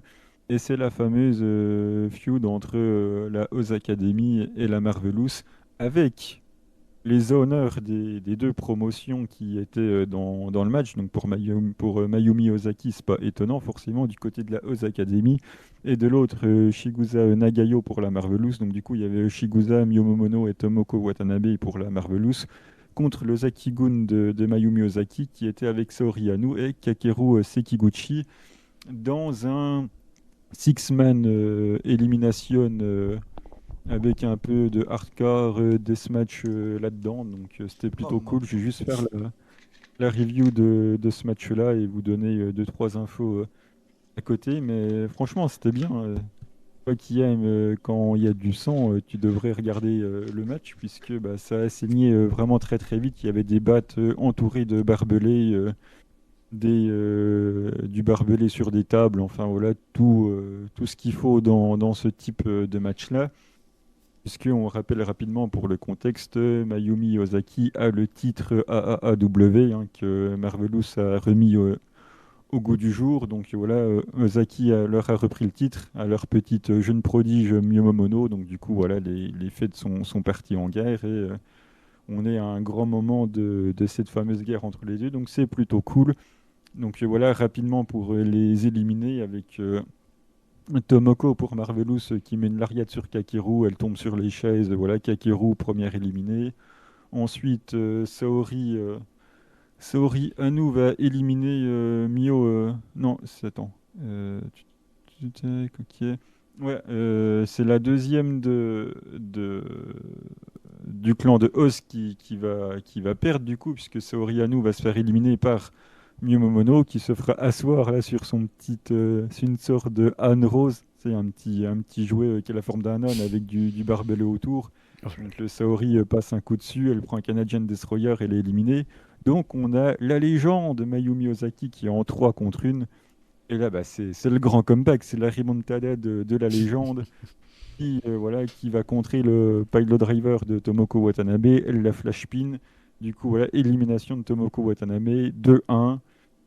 Donc voilà, Ozaki est en train de rééquilibrer les comptes. Elle va gagner contre Miyomomono. Elle lui fout une powerbomb sur les barbelés pour l'éliminer. Donc on a le grand face-à-face final entre Mayumi Ozaki et Shigusa Nagayo. Voilà les deux honneurs qui sont en face. Donc voilà, la légende Shigusa ne va pas prendre trop de bump au début. On rappelle quand même qu'il a 58 ans, Mayumi 54, et pourtant ça bump à travers les chaises et les barbelés. Donc ça régale et ça pose encore des moves pas trop mal. Le Death Valley Driver de Shigusa est passé. Donc Shigusa a le dessus au début. Mais à la fin du match, Police, voilà, le membre de l'Ozaki-gun, qui arrive empêcher Shigusa de gagner le match, l'a fait passer Enfin, il le fait passer à travers les barbelés et au final, Mayumi va finir par faire son DDT. Voilà, donc Chigusa aura bumpé à travers les barbelés à 58 ans. Voilà, la légende est toujours là. Et victoire du coup de la Oz Academy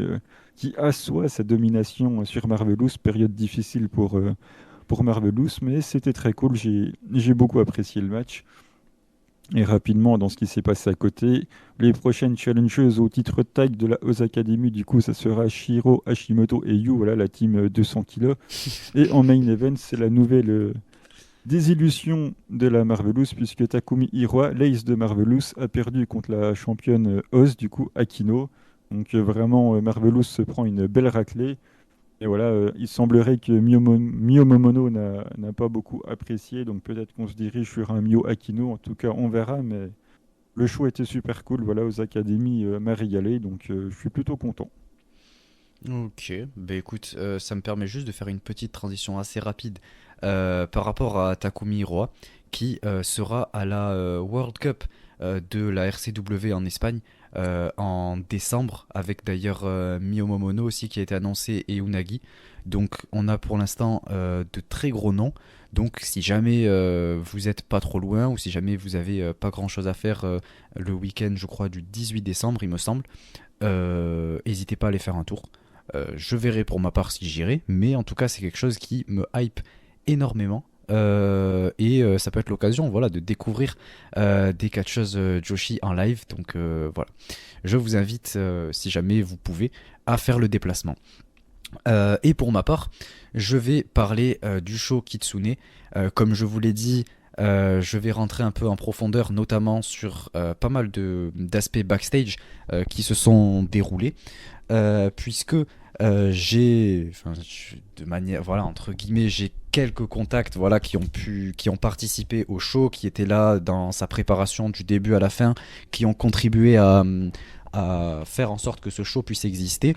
Notamment à travers les graphismes, à travers les photos, à travers les différentes vidéos packages, etc. Et du coup, voilà, j'ai pu savoir tout ce qui se passait. Même, j'étais pas loin de participer en quelque sorte à ce show. Et donc, j'ai pu discuter, etc. avec le gérant de la promotion. Donc, voilà, j'ai pu avoir écho de ce qui se passe. Et donc pour tous ceux qui regarderaient ce show, il faut savoir déjà dans un premier temps que c'était pas un show exceptionnel. J'ai été extrêmement déçu, notamment en fait il devient meilleur au fil du show, mais les 2-3 premiers matchs étaient vraiment pas fous. Dans un premier temps le Rumble qui part dans tous les sens. En fait il faut savoir que il manquait apparemment 3 catcheuses, il y a 3 catcheuses qui n'ont pas pu faire le déplacement et donc ils ont dû improviser sur le tas. Donc ils n'ont même pas pu préparer leur match et ils l'ont fait sur le coup, le match. Donc voilà, allez-y, essayez de se faire comprendre entre japonais, anglais, etc. sans avoir préparé le match, surtout dans un Rumble. Et en plus de ça, je voulais parler de tout le côté production qui était vraiment pas fou, notamment au premier match où en fait on n'a même pas les petites bannières pour annoncer le nom des catcheuses. Donc il faut écouter grâce aux commentaires pour essayer de se souvenir des catcheuses et tout, puisqu'il y en a pas mal que moi-même je ne connaissais pas. Et du coup, voilà, c'était n'importe quoi.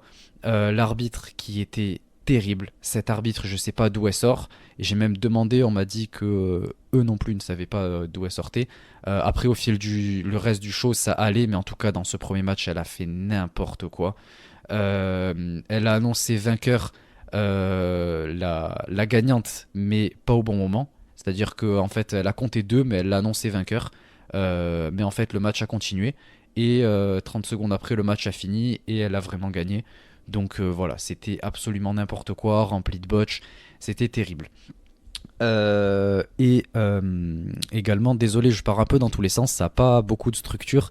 Mais en gros, il faut savoir aussi qu'apparemment, le show, enfin le meet and greet devait commencer à 2h30 de l'après-midi, à leur heure à eux.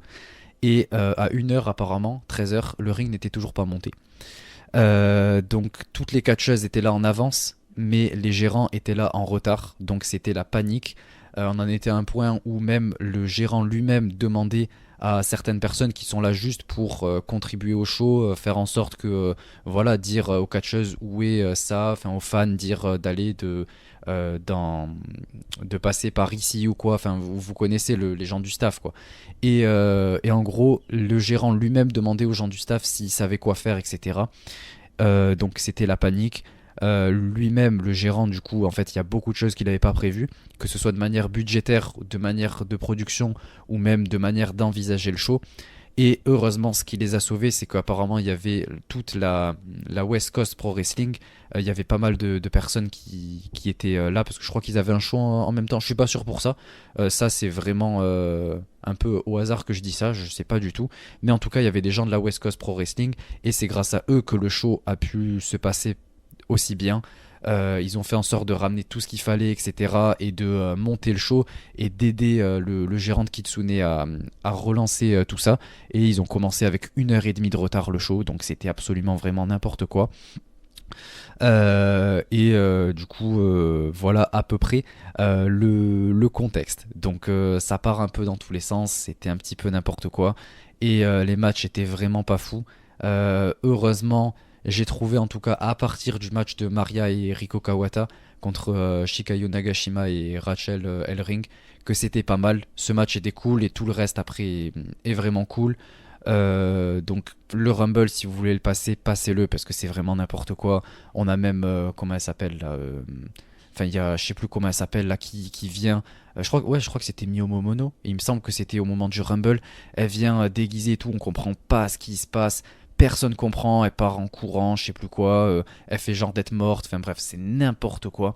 Et ça part un peu dans tous les sens. Bref, le Rumble était terrible et les conditions étaient terribles. Donc en fait, on devait avoir un show de Joshi aux États-Unis, bien structuré, etc. Et au final, c'était n'importe quoi. On peut le voir dans la production. Même l'audio était très mal géré. On a un audio qui est très mauvais. Et je dis ça de manière totalement objective, puisque c'est aussi ce que m'ont dit les gens du staff, etc., ceux avec qui j'étais en contact. Même les theme songs, au début, on les entend pas, voire il n'y en a pas du tout. Parce qu'en fait, la personne qui était au theme song, etc., ben, elle a mal fait son travail, quoi. Elle n'était pas habituée, etc. On a même demandé à quelqu'un qui s'y connaît absolument pas là-dedans s'il pouvait le faire. Donc c'était vraiment la panique. Mais après, petit à petit, ça s'est structuré et on a eu un show qui a été plutôt passable. le main event qui était très cool, le match d'Aruka et évidemment Chochotan qui a régalé. Donc voilà à peu près pour tout ce qui s'y passe. Et si je devais recommander, je recommanderais voilà, à partir du match de Maria et Riko Kawata contre Nagashima et Elring. Et après tout le reste est vraiment cool. Willow Nightingale d'ailleurs qui est quasiment la seule à avoir du charisme dans le show. La manière dont toute la foule l'applaudit et tout. Mais sinon voilà, le show pardon est vraiment pas fou et il est pas du tout à la hauteur de ce à quoi je m'attendais et ça a été la panique. Mais en tout cas il a l'air d'avoir appris de ses erreurs, le gérant. Et apparemment il y a des possibilités, il y a des discussions pour que ça, il y ait un autre show. Peut-être, potentiellement, en tout cas, c'est juste un truc que une personne qui y a travaillé a entendu et qui, pour l'instant, n'a pas été confirmé, mais en tout cas, ça a été une idée qui a été suggérée. Peut-être faire un show au Japon. Donc voilà, on va voir si ça se fait, hein, mais pour l'instant, c'est pas super bien parti, vu la gueule du show. Mais on espère qu'il y en aura un deuxième. Et j'ai hâte de vous en parler un petit peu plus. Mais si vous voulez aller voir, voilà. Allez voir à partir du match de Maria Riko Kawata. Ou, ouais. Je pense que tous les matchs après sont vraiment cool. Et notamment le main event avec notre nouvelle championne du coup Kitsune Women's Wrestling, Unagi Sayaka, qui remporte contre Tayonma et contre Dark Sheik. Donc voilà. Un match vraiment cool. Peut-être même le meilleur du show. Donc voilà. Allez voir ça. Du coup, on va passer à la partie recommandation de match. Donc, c'est parti.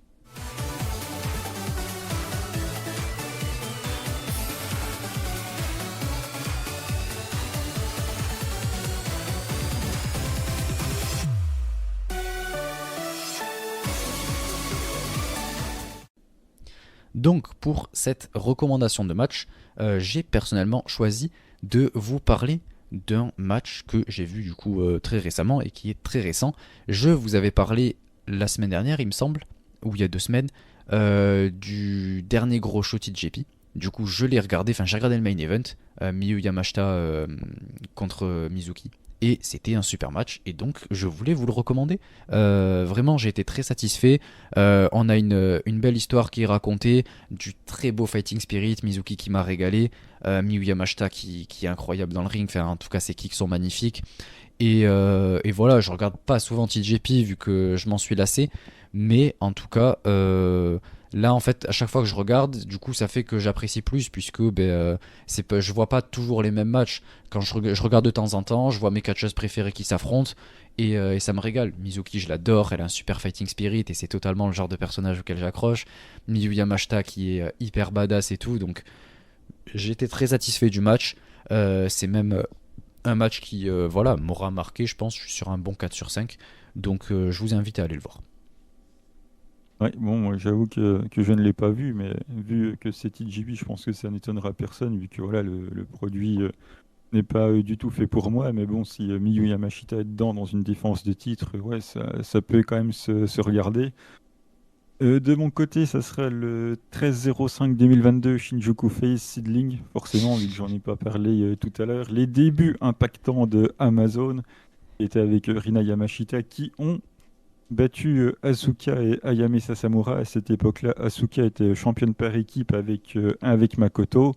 Mais voilà, on est chez Seedling, on aurait pu faire perdre Ayame Sasamura par facilité, mais du coup, c'est Asuka qui se prend le tombé sur une énorme powerbomb d'Amazon. Voilà, elle l'a littéralement cassé en deux sur la powerbomb, c'était magnifique. Donc voilà les débuts impactants d'Amazon, enfin les débuts, façon de parler, puisqu'elle était déjà venue bien avant, elle a même eu un title shot contre Takumi, pardon.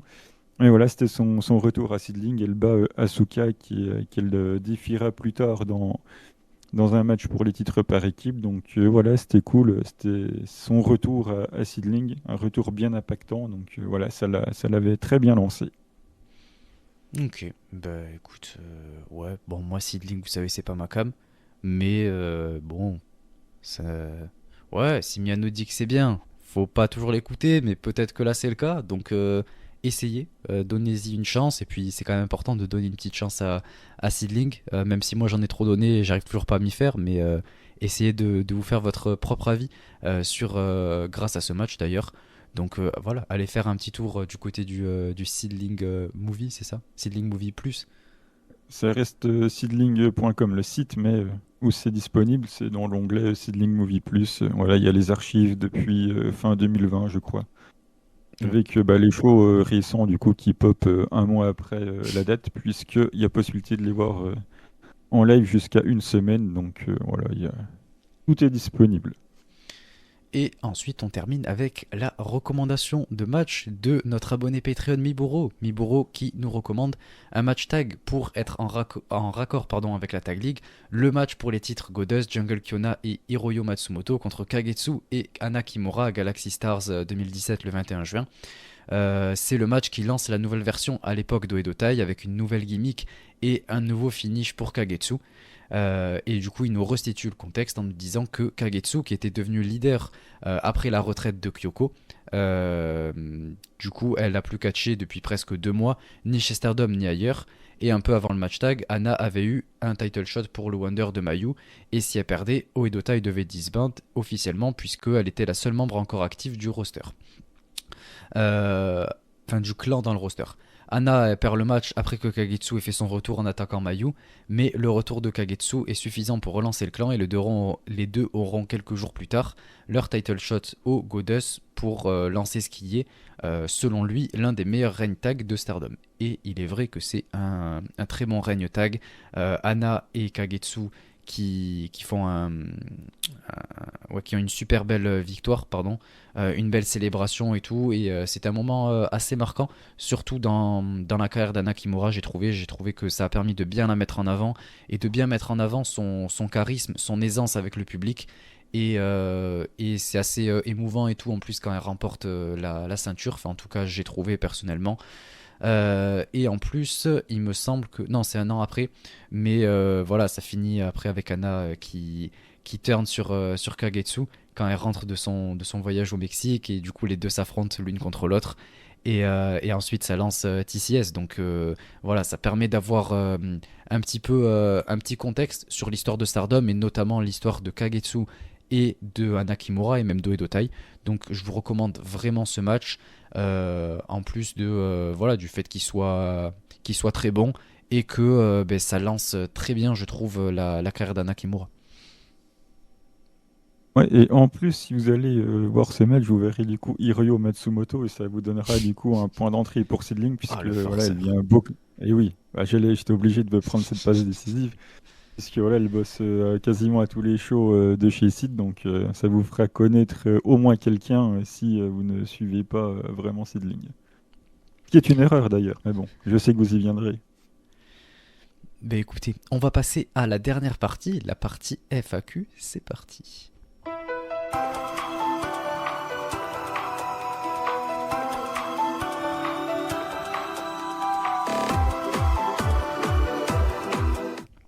Donc pour cette partie FAQ, je vous rappelle, toutes les semaines, on poste un tweet auquel vous pouvez répondre en vous disant que vous pouvez nous poser les questions que vous souhaitez pour le prochain épisode, en vous donnant la date limite, et du coup, voilà, vous pouvez nous poser toutes les questions que vous souhaitez. Donc on va commencer dans l'ordre dans lequel ça s'affiche pour nous. Donc en premier temps, on a Queen Maze, du coup, dont on parlait au début de l'épisode, qui est une nouvelle à Stardom et une nouvelle au podcast. Donc ça nous fait très plaisir. Merci beaucoup déjà de nous suivre et de nous soutenir. Et elle dit comment regarder la Stardom et par où commencer parce que certains ne sont pas diffusés, je crois. Je suis nouvelle et j'aime bien votre concept. Continuez comme ça. Gros bisous à vous. Écoute, merci beaucoup. Ça fait très plaisir. Donc pour ce qui est de regarder Stardom et par où commencer, c'est ce qu'on avait dit déjà un petit peu sur Twitter en disant que si tu veux on a fait un guide entier sur comment se lancer un petit peu dans Stardom en expliquant chaque catcheuse, chaque clan, les pay-per-view, les gros shows et où regarder. Donc à travers cette vidéo déjà tu devrais avoir une idée assez basique en gros de comment faire à peu près et quoi suivre.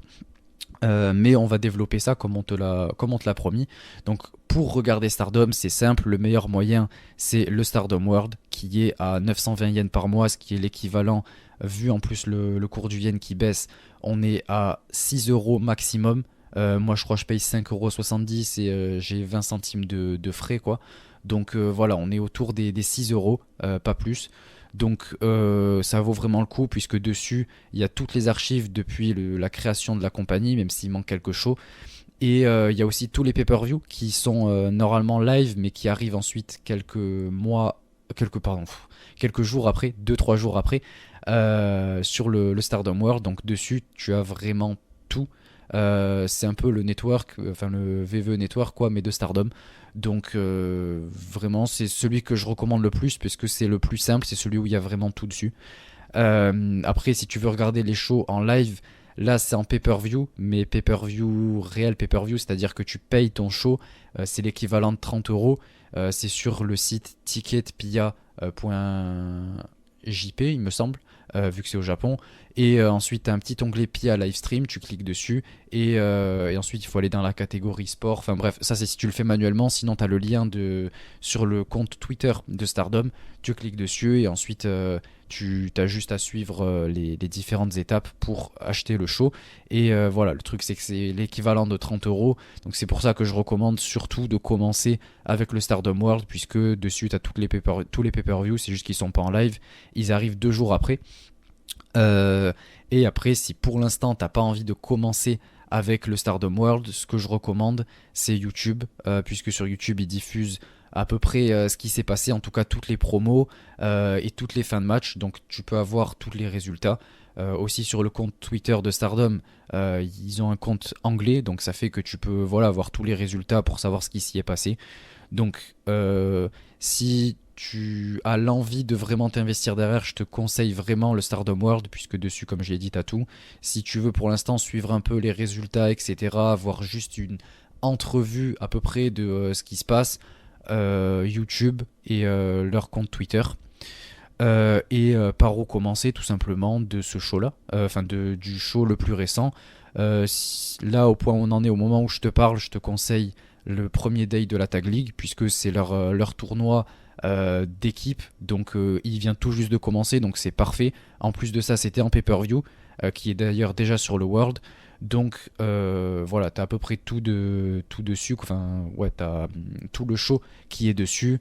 Ça te permettra de découvrir les catcheuses, les équipes, et ça te permet même de comprendre un petit peu les différentes storylines et les différents, genre le mot, les différents entre chaque catcheuse. Et c'est intéressant, voilà, de commencer de cette manière-là. Et ensuite, si tu veux vraiment suivre et que t'as pas trop le temps de voir tous les shows, juste les pay-per-view pour l'instant, c'est peut-être le plus important. Et si t'es abonné au World, les matchs pour le tournoi, je pense que c'est le plus important. Sinon, on est là pour tout expliquer à travers chaque épisode, chaque semaine. Comme je l'ai fait là dans cet épisode, on essaie d'approfondir toutes les storylines. Et voilà, du coup, si tu veux savoir comment tout ça se passe, je pense que c'est la meilleure manière. Et merci de nous écouter encore une fois. Miano, si tu veux rajouter quelque chose. Juste par où commencer. Après, si tu veux reculer un petit peu, bah, je dirais déjà au niveau du rachat de Bushiroad, qui constitue quand même le plus gros tournant de la compagnie. Donc regardez les gros trucs voilà, depuis 2020, puisque on voit que le virage, on va dire, mainstream, même si c'est pas le mot le plus adapté, commence vraiment ici. Et après, si tu veux vraiment reculer encore plus, mon cœur te dira 2018 forcément. Mais après, voilà, c'est en fonction du temps que tu disposes et de l'investissement que tu as envie d'y accorder. Et moi, je pense que 2020, c'est vraiment le virage où, on va dire, le produit actuel commence, quoi. Ouais, si tu veux, ce que je t'invite à faire, c'est d'ici là, cette semaine, regarder un peu ce qui t'intéresse et tout ça, et nous dire dans la prochaine question du prochain épisode quel est le style à peu près que tu recherches ou quelle catcheuse t'a bien marqué. Et du coup, ce qui t'intéresserait de suivre en nous disant j'aime bien le style de telle catcheuse par exemple, et on pourra comme ça te recommander un truc qui pourrait te correspondre.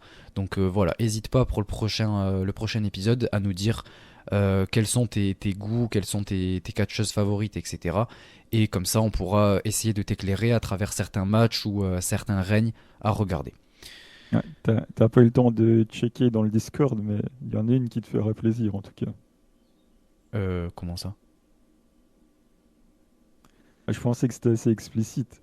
On en a un petit peu parlé, mais t'étais dans les transports en train de courir partout pour qu'on ait le temps d'enregistrer. Mais il semblerait que Mina soit. Quoi? J'ai pas vu. J'ai vraiment pas vu. Je sais que t'as pas vu, c'est pour ça Oh que là là là là je te là dis. là là là là là.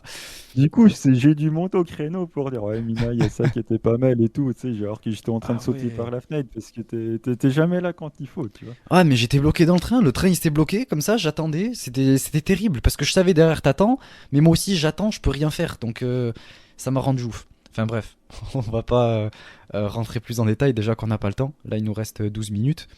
Donc Florent qui nous dit à quand la review de tes vacances en Allemagne Samy? On veut les impressions sur ta rencontre avec Rina Yamashita. Alors le truc, voilà, c'est ça, c'est qu'on n'a pas le temps. Moi, je serais bien rentré dans les détails et tout. J'ai plein de trucs à raconter. Mais je vais dire juste mes impressions pour ma rencontre avec Rina Yamashita. Et c'était, je dirais en quelque sorte, irréel. Pas dans le sens vraiment en tant que fan, mais vraiment, genre, physiquement irréel. Genre, j'avais vraiment pas l'impression que c'était elle. Genre, ça m'a fait vraiment bizarre. La voir comme ça physiquement, je me suis dit, waouh! Enfin, elle est pas du tout pareille que ce que j'imaginais. Et même, genre, le fait que, voilà, il y ait sa présence, sans vouloir trop en faire, mais juste la présence d'une catcheuse que j'aime beaucoup comme ça m'a fait ça m'a un peu surpris. J'avais l'impression qu'elle était juste pas réelle, quoi. Et après, on a discuté et j'ai vu que voilà, elle était complètement réelle, elle était complètement entière, en tout cas, dans sa manière de parler avec les fans et tout. Même pour signer l'autographe, elle a pris 5 minutes, c'était incroyable.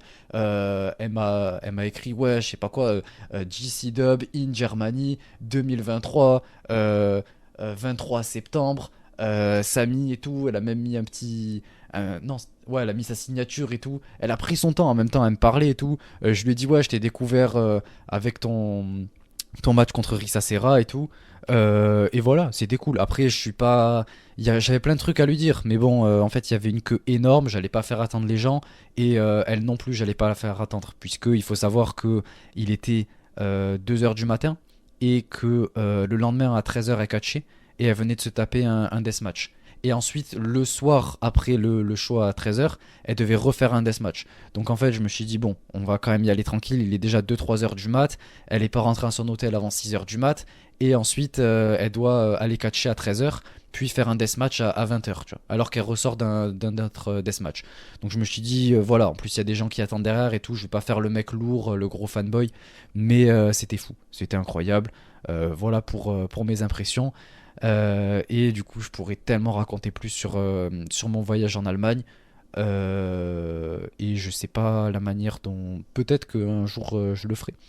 Ou en tout cas, je vous en parlerai peut-être sur le Discord. J'ai pris plein de photos, de vidéos et tout. Donc voilà. Et j'y reviendrai peut-être, ou peut-être dans un épisode. Si jamais on me demande et que j'ai le temps, je le ferai. Ensuite, il nous demande quel est notre film préféré, notre style préféré de film. Miano, qu'est-ce que. Je te laisse commencer. Alors, j'en regarde vraiment très très peu. J'ai pas une grande culture cinématographique, ça m'intéresse que très moyennement. Je préfère regarder des séries, plutôt les trucs asiatiques, parce que j'aime bien le format. Voilà, j'ai les trucs où il y a 4 5 saisons, ça me va pas. Dans les formats asiatiques, c'est une saison de 16 épisodes, ça dure 1 heure à chaque fois les épisodes. Donc je sais quand je commence, je sais quand je finis. C'est ça qui me correspond le plus. Et au niveau des thèmes, voilà, j'aime bien quand il y a un peu de justice, de droit social, voilà, quand ça finit au tribunal, voilà, ça c'est le genre de truc qui me plaît. Ah ouais, non, moi on n'est pas du tout sur ça. Pareil, je regarde très peu de cinéma et ma culture cinématographique est absolument atroce. J'en suis désolé. C'est-à-dire qu'il y a énormément d'acteurs ou actrices qui sont très connus que je connais même pas. J'en entends parler, j'entends des gens dire ouais, je sais pas quoi. Je sais même pas à quoi ils ressemblent. Donc c'est terrible. Moi, il faut savoir que ma seule référence, surtout cinématographique, c'est surtout depuis que je suis tout petit tout ce qui est films, arts martiaux, kung-fu, etc. Ça, c'est un truc, c'est ma cam. Je kiffe. Et j'ai commencé même le cinéma. Je pense qu'un des premiers films du coup que j'ai vu, c'était les films de Bruce Lee, évidemment, qui est voilà, qui est une grande figure à mes yeux, qui est quelqu'un que je respecte énormément et même qui est un modèle auquel j'aspire. Donc voilà, c'est quelqu'un que je respecte beaucoup et toute son approche cinématographique qui est extrêmement intéressante et c'est la seule à laquelle je me suis vraiment intéressé avec tout le côté autour du traitement de ce qui était le racisme à l'époque dans le cinéma, notamment envers les Asiatiques. Donc sa manière de l'avoir tourné à travers ses films, sa manière dont il met en avant des personnages qui sont je cherche le mot en français de clumsy, mais un peu comme Mayu, mais qui ont un très bon fond, etc. et qui transmettent des très belles valeurs, mais qui sont un petit peu perdus autour de cultures qu'ils connaissent pas et à laquelle ils doivent s'adapter. Donc c'est quelque chose que je trouve très intéressant. En général, vous le savez, tout ce qui est émotion, c'est quelque chose voilà, dont j'ai besoin. Et du coup, mes films préférés, voilà, c'est des trucs qui sont basés autour soit des sports de combat ou alors de comédie. Donc voilà, il y a certains films que j'adore, donc en dehors des films de Bruce Lee que je connais absolument par cœur, que j'ai vu plus d'une centaine de fois chacun, je pense. Euh, je dirais le film Warrior qui m'a beaucoup touché. C'était un film autour du MMA, etc. et qui est magnifique puisque ça parle d'une histoire familiale, etc. Et les deux frères qui se retrouvent dans un tournoi à 3 millions de dollars à s'affronter voilà, dans une cage et à se mettre sur la gueule alors qu'ils ont traversé tous les deux des trucs extrêmement durs avec leur père qui les battait, etc. Enfin bref, c'est quelque chose d'assez touchant et qui est très beau. Le film aussi The Wrestler que je vous conseille.